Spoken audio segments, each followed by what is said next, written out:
The piece of paper was worth $112. Leanne held it in her hand, the edges softened and frayed from a journey that had crossed half a territory.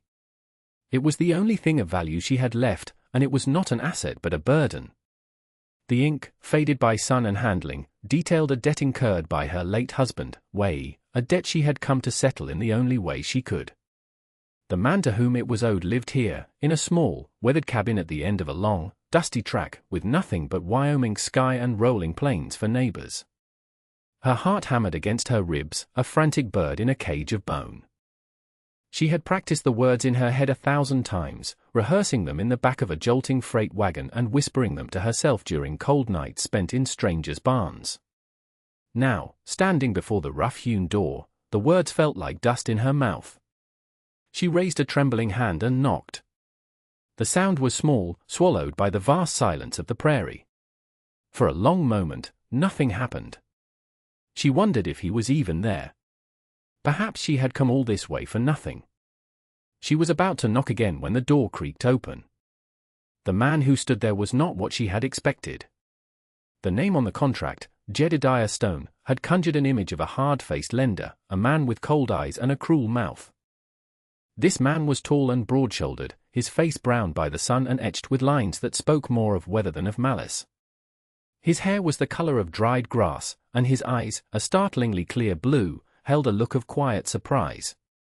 He wore simple denim trousers and a faded shirt, sleeves rolled up to reveal forearms corded with muscle. He looked at her, then at the small, worn bundle at her feet, and his gaze was not unkind. It was simply questioning. "Can I help you?" His voice was low and steady, like the rumble of distant thunder. Leanne bowed her head, her dark hair falling forward to hide her face. She could not meet his eyes. To do so would be to lose the last of her courage. She held out the paper. "I am Leanne," she said, her voice barely a whisper. "Wife of Wei.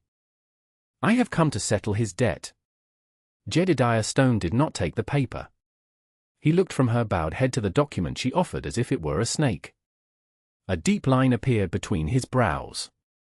"Wei," he repeated, the name sounding strange in his mouth. He worked the railroad grade down by Willow Creek. It was not a question. "Yes," she confirmed. "He is gone now. The debt remains." She drew a steadying breath, forcing the next words out. The word she had dreaded for weeks. "I have no money. I have nothing. But the debt must be honored. I offer myself to work, to serve you until the sum is paid." The silence that followed was absolute. The wind whispered through the tall prairie grass, and a hawk cried out somewhere high above, but between the two of them, there was only a stunned stillness. Leanne kept her eyes fixed on the dusty toes of her thin shoes, her entire body braced for his response. She expected laughter, or a cold assessment, or a gruff acceptance. What she did not expect was the sound of tearing paper. Her head snapped up. Jedediah Stone had taken the contract from her unresisting fingers. With two swift, deliberate motions, he tore it in half, and then in half again. The first scraps of paper fluttered from his hand and danced on the breeze for a moment before settling in the dust by the porch step. "You owe me nothing," he said, his voice quiet but firm. Leanne stared at the torn pieces of her husband's shame, then back at the man's face. Confusion warred with a lifetime of ingrained duty. This was not possible. A debt was a sacred thing, a stain upon honor that could only be washed away with payment. To simply erase it was unthinkable. It was a trick. It had to be a different kind of cruelty, a way to unmoor her completely before revealing his true intentions. "But the contract," she stammered, pointing a trembling finger at the scraps. $112. "It's just paper," he said. He looked at her face, truly looked, and for the first time, he seemed to see past her formal words to the bone-deep exhaustion and terror that lay beneath.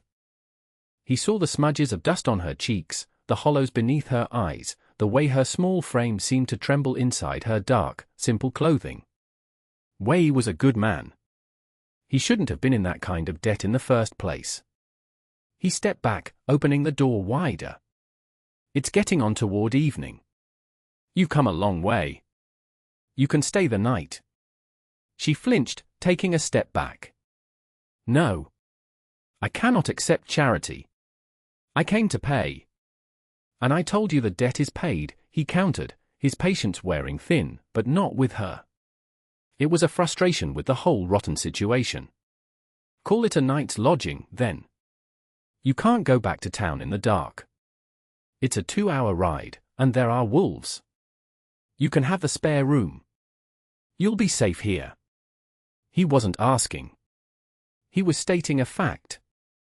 The set of his jaw told her he would not be argued with. Trapped between her rigid code of honor and the undeniable reality of her situation, penniless, alone, and miles from anywhere, Leanne felt her resolve crumble. She gave a small, stiff nod. He bent down and picked up her bundle, his large, calloused hand dwarfing the small cloth-wrap package. He carried it inside as if it weighed nothing. Hesitantly, she followed him over the threshold. The cabin was one room, clean and spare. A stone fireplace dominated one wall, its hearth swept clean.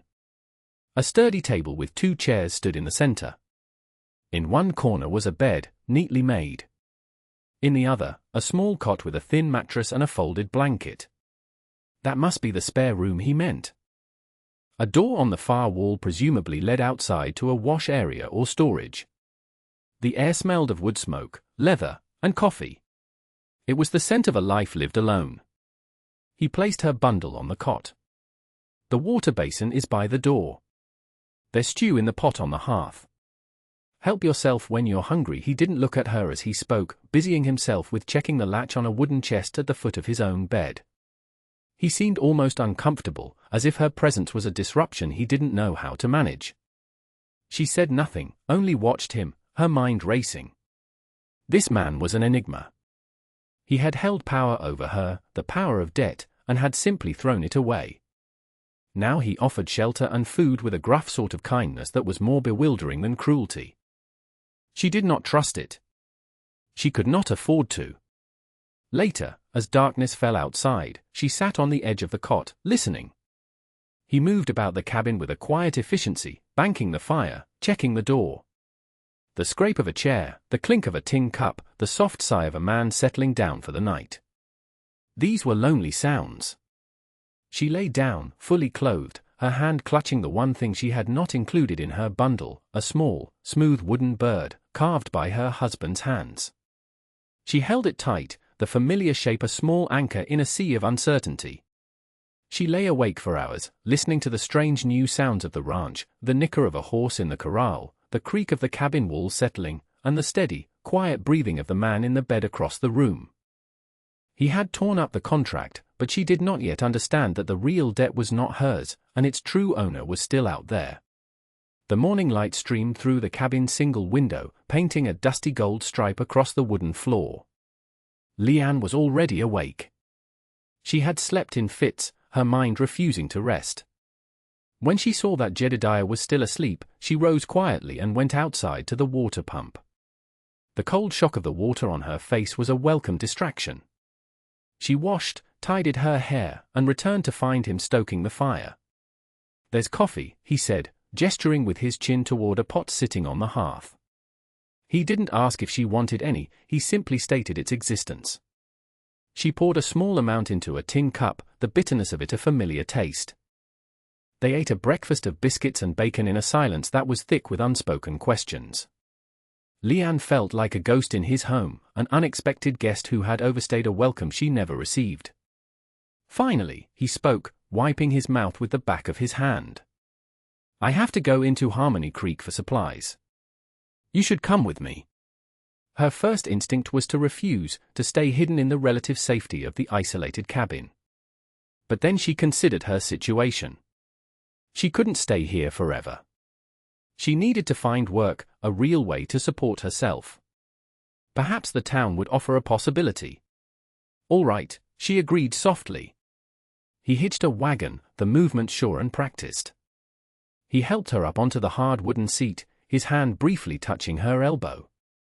The contact was brief and impersonal, but it sent a strange jolt through her. It was the first time a man had touched her with anything other than indifference or threat since Way had died. The ride to Harmony Creek was long and bumpy. Jed drove the team with a steady hand, his eyes on the horizon. He pointed out landmarks, a lone butte shaped like a fist, a dry creek bed where flash floods sometimes ran, the distant smudge of smoke that marked the railroad line. He spoke of the land with a deep, abiding familiarity. Harmony Creek wasn't much of a town. It was a single dusty street lined with a dozen or so false-fronted buildings, a general store, a saloon, a blacksmith, and a land office. As their wagon rolled to a stop in front of the store, Leanne felt a familiar prickle of unease. People stopped what they were doing to stare. A woman sweeping a porch paused, broom in hand. Two men lounging outside the saloon fell silent, their eyes following her. It was the same look she had seen in every town since she had left the railroad camp, a mixture of curiosity, suspicion, and contempt. Jed seemed not to notice, or perhaps he chose to ignore it. He tethered the horses and turned to help her down. "We just need flour, salt, and some other things," he said, his voice low, meant for her alone. "Won't take long." But it was long enough. Inside the store, the air was thick with the smells of pickles, kerosene, and bolts of dry cloth. The store owner, a portly man with a sour expression, greeted Jed with a nod but let his gaze linger on Leanne with open disapproval. Jed placed his order, his voice even and calm, ignoring the charged atmosphere. As they waited for the owner to weigh out the flour, the batwing doors of the saloon across the street swung open. A man stepped out, blinking in the bright sunlight. He was dressed better than the other men, in a dark coat and a clean shirt, but there was something slick and unpleasant about him. His eyes scanned the street and landed on Jed's wagon, then on the figures inside the store. A slow smile spread across his face, a smile that did not reach his cold, calculating eyes. He crossed the street, his boots kicking up little puffs of dust. He pushed his way into the store, bringing the smell of whiskey and cheap cigars with him. "Well now, Stone," the man said, his voice smooth as oiled leather. "I didn't figure you for the type to be out shopping with company." Jed turned slowly.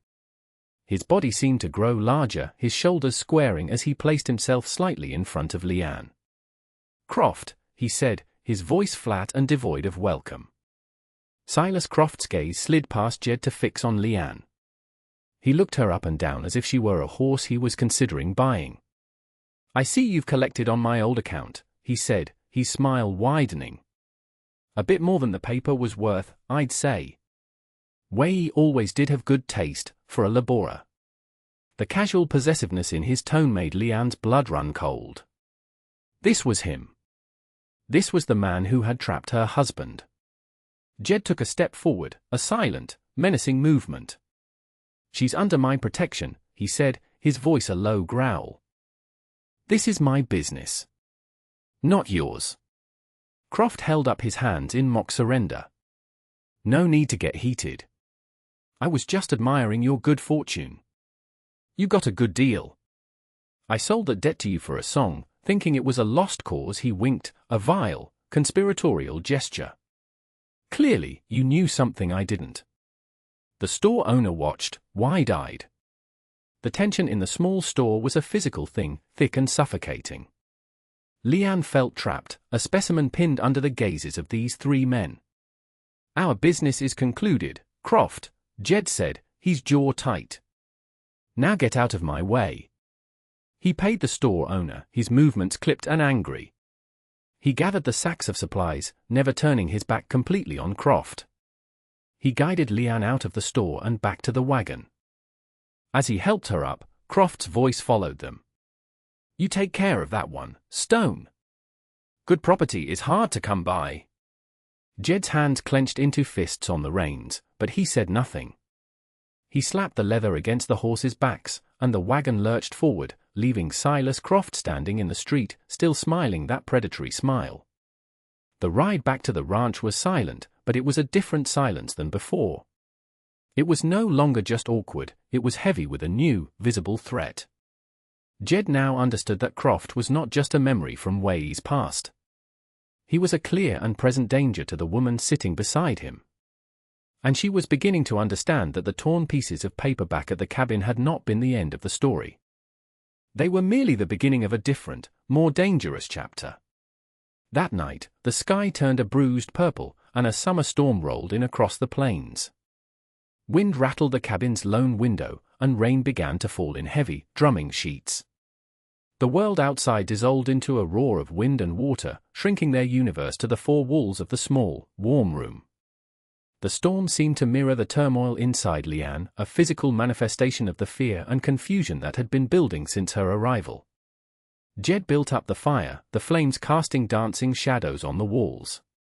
The shared danger, the forced intimacy of being trapped by the weather, seemed to break down the barrier of silence that had stood between them. He turned from the hearth, his face serious in the firelight. "We need to talk," he said. "About Croft. About the debt." Leanne sat on her cot, her hands clenched in her lap. She nodded, her throat too tight for words. "I never lent your husband money," Jed began, his voice low and earnest. He pulled one of the chairs from the table and sat, leaning forward with his forearms on his knees. He looked directly at her, his blue eyes holding hers. "I knew Way from the railroad camp. We weren't friends, not really. But I respected him. He worked hard, kept to himself. But I saw what Croft was doing." He paused, gathering his thoughts. Croft was a foreman. He preyed on the men who didn't speak much English, the ones who were alone. He'd lend them money for a doctor, or to send back home, but at rates no man could ever repay. He trapped them. Way got caught in that trap. He borrowed money when his brother fell ill back home. Croft owned him after that. Leanne listened, her heart aching with a grief she thought she had buried. She had known Way was troubled, but he had never told her the details, too proud to admit the depth of his desperation. "I'm not a rich man," Jed continued, "but I had some cash saved. I hated what Croft was doing. It was a sickness in the camp. So I went to him. I offered to buy Way's debt note. I paid him $20 for it. Not because I wanted to own the debt, but because I wanted to get Croft away from him. I wanted to tear the damn thing up in front of Way and tell him he was free." A log in the fire popped, sending a shower of sparks up the chimney. "But I never got the chance," Jed said, his voice rough with regret. "There was a rockslide at the grading site 2 days later. By the time I got back to the camp, Way was gone. I held on to the note, not knowing what else to do. I never expected you." He finally looked away from her, staring into the flames. "When you showed up at my door, offering what you offered, I felt ashamed. Ashamed that this rotten piece of paper had brought you to such a desperate place." He stood and walked to the large wooden chest at the foot of his bed. He opened it, the hinges groaning softly. He rummaged inside for a moment before pulling something out. He came back and knelt before her, opening his palm. Lying there was a small, tarnished silver locket, shaped like a heart. "This was my wife's," he said quietly. "Her name was Mary. We had this ranch, this dream. She took a fever 5 years ago. It took her in 3 days. There was nothing the doctor could do." His voice was thick with old pain. "I know what it is to lose the person who is the center of your world. I would not bring that kind of pain to another's door for any amount of money." The revelation settled over Leanne, a profound and quiet truth. This man's gruffness wasn't hardness, it was a shield built around a core of old grief. His kindness wasn't a trick, it was the empathy of a man who understood loss. For the first time since she'd arrived, she believed him. Tears she hadn't realized she was holding back welled in her eyes. She reached into the pocket of her simple dress and pulled out the small wooden bird. She held it out to him on her own palm. "Way made this for me," she whispered. He said it was a sparrow. "Because they are small, but they can fly anywhere." Jed looked at the delicate carving, then back at her face. He reached out, not to take the bird, but to gently close her fingers around it. His calloused fingers were warm against hers. It was a gesture of shared understanding, a quiet acknowledgement of the ghosts they both carried.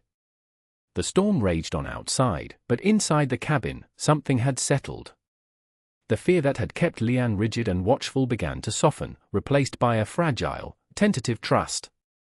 The next morning, the storm had passed, leaving the world washed clean. The air was cool and fresh. A sense of peace had settled over the cabin, but it was to be short-lived. As Jed was checking on the horses in the corral, he saw 3 riders approaching. He recognized the man in the lead instantly. It was Silas Croft. And he was not smiling. Croft reined in his horse just outside the fence line, his 2 companions flanking him. They were rough-looking men, the kind who hired their guns for a day's wage. "Stone!" Croft called out, his voice sharp and demanding. "We have business to finish." Jed walked slowly to the fence, his posture relaxed but his eyes alert. "I told you, Croft. Our business is done." "Not quite," Croft sneered. "You may have torn up your copy of the contract, but I kept mine. And it has a clause you might have overlooked. In the event of default or death, all property of the debtor transfers to the creditor." All property. His eyes flicked toward the cabin, leaving no doubt as to his meaning. "That woman is mine. I'm here to collect what I'm owed." Jed's hands gripped the top rail of the fence, his knuckles turning white. "She's not property. She's a free woman. You have no claim on her." "The law in this territory is what a man with a bigger purse says it is," Croft retorted. "And I have a signed contract. I'm taking her with me. You can try to stop me, but my friends here are feeling persuasive today." He nodded to the men beside him, who both shifted, their hands moving closer to the pistols on their hips. The threat was no longer about money or social standing. It had become primal. Jed was outnumbered, and Croft was a man who would not be denied twice. Inside the cabin, Leanne had heard the voices.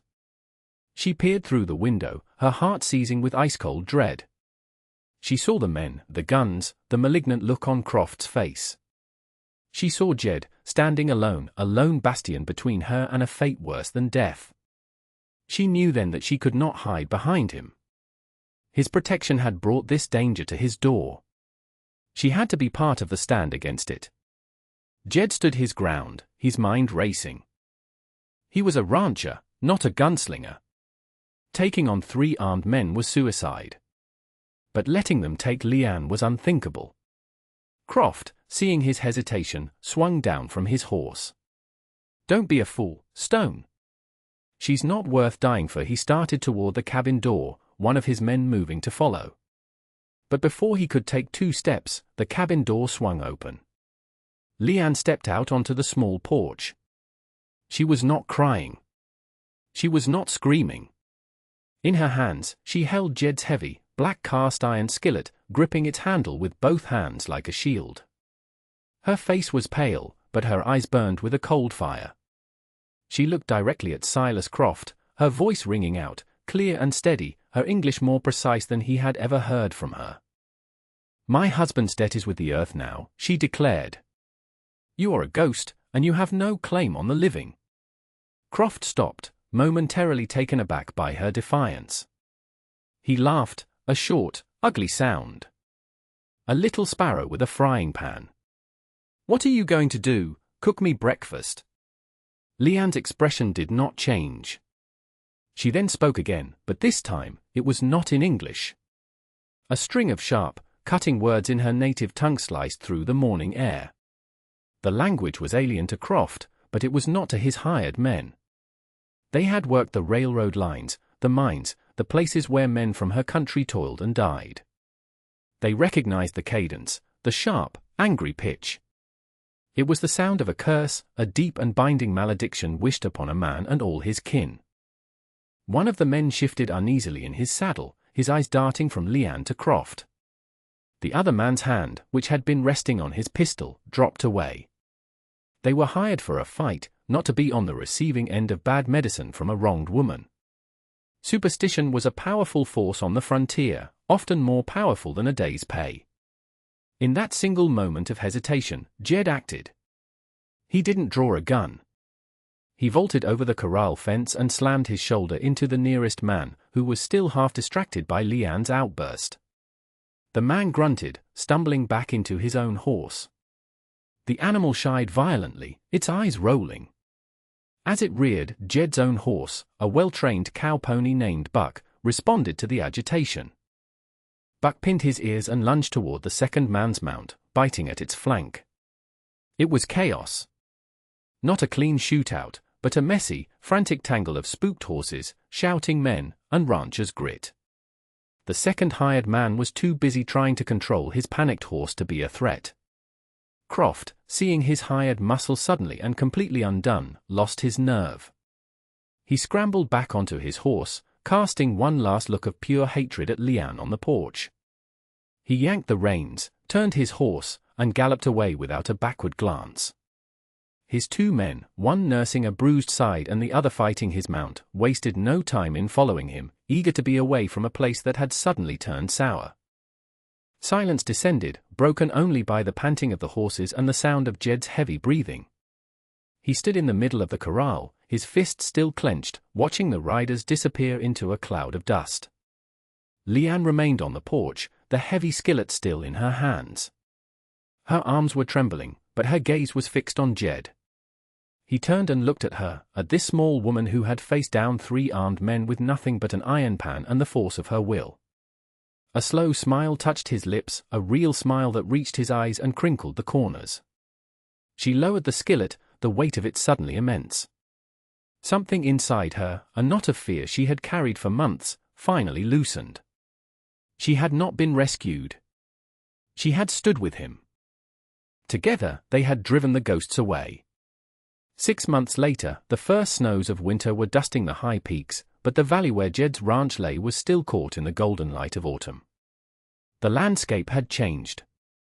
Next to the weathered gray of Jed's cabin stood a small, sturdy new extension, built of fresh-cut pine that still smelled of sap. In front of it, a patch of earth had been turned and cultivated. It was a vegetable garden, now mostly dormant, but the neat rows and the carefully constructed fence to keep out deer spoke of a summer of diligent work. Leanne was in the garden, bundling the last of the dried herbs. Her movements were calm and sure. She wore a practical dress of blue calico, and her hair was tied back simply. The haunted, fearful look was gone from her eyes, replaced by a quiet confidence. A short distance away, Jed was mending a section of fence, his hammer blows a steady, rhythmic counterpoint to the quiet afternoon. He finished driving a nail, tested the post with his hand, and then straightened up, watching her. He had kept his word. A few months prior, he had taken her to the land office in the next county over, a place where no one knew her or Croft. As a widow, she had more legal standing than most women, and Jed had helped her file a homestead claim on the 80 acres adjacent to his own. The paperwork was signed, the claim marked. The land she stood on was hers. The cabin extension was on her side of the property line. Their partnership was a quiet fact, accepted by the land and, slowly, by the people in town. Word of the confrontation with Croft had spread, twisted and embellished as such stories always are. But the core of it remained. Jedediah Stone and the Chinese woman had stood together and sent Croft packing. Croft himself had left the territory not long after, his reputation as a predator somewhat diminished when his target started fighting back. The townsfolk of Harmony Creek still kept their distance, but the open hostility was gone, replaced by a grudging, curious respect. They were left alone. Jed walked over to the water barrel, filled a tin cup, and brought it to her. She took it with a small smile of thanks, her fingers brushing his.